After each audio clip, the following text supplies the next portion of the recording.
Le dialogue de sainte Catherine de Sienne, la réforme des pasteurs, suite, chapitre 7.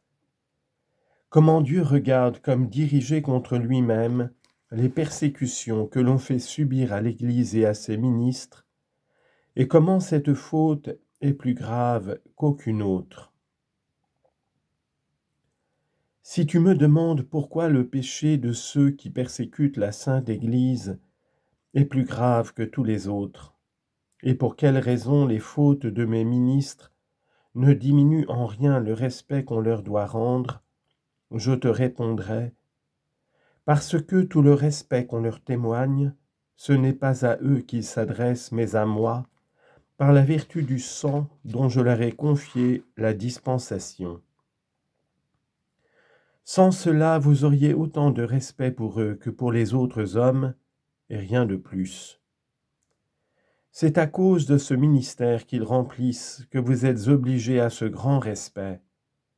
C'est à eux qu'il vous faut aller, non pas à eux à cause d'eux, mais à cause de la puissance que je leur ai donnée, si vous voulez recevoir les saints sacrements de l'Église, et si pouvant les recevoir vous ne vouliez pas, vous mourriez en état de damnation.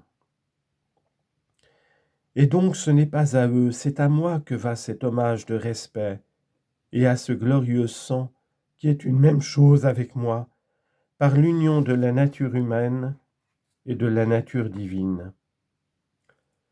Si c'est à moi que va le respect, c'est à moi aussi que s'adresse l'irrévérence. Je te l'ai déjà dit, vous ne leur devez pas d'égard particulier pour eux-mêmes, mais à cause de l'autorité dont je les ai investis.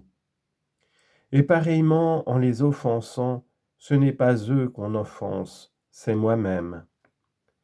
C'est ce que j'ai interdit par ces mots, ne portez pas la main sur mes Christ, non, je ne le veux pas. Paralipomène 16, 22. Qu'on ne s'excuse pas en disant « je ne fais pas un... »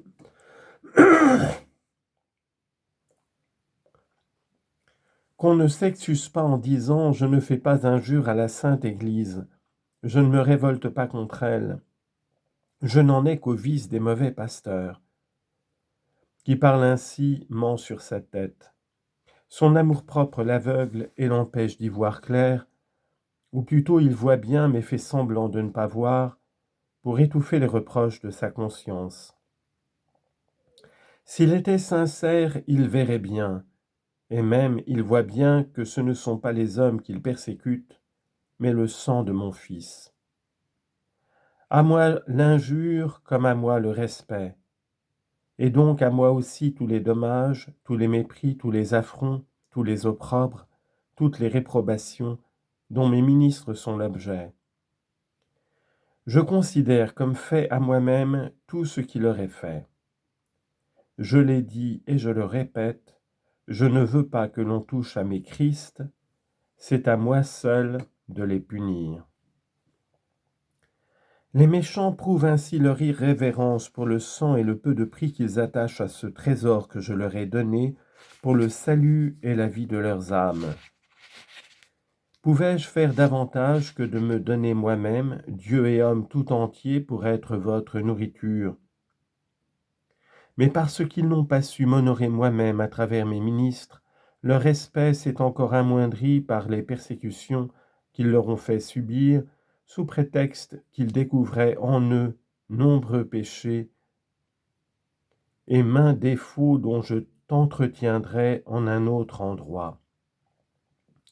Si vraiment ils avaient professé le respect qu'ils me doivent à moi dans la personne de mes ministres, les défauts de ceux-ci n'eussent point découragé leur hommage, comme ils ne diminuent en rien, je te l'ai dit, la vertu de ce sacrement, dont le respect lui aussi doit demeurer le même. L'amoindrir, c'est m'offenser moi-même.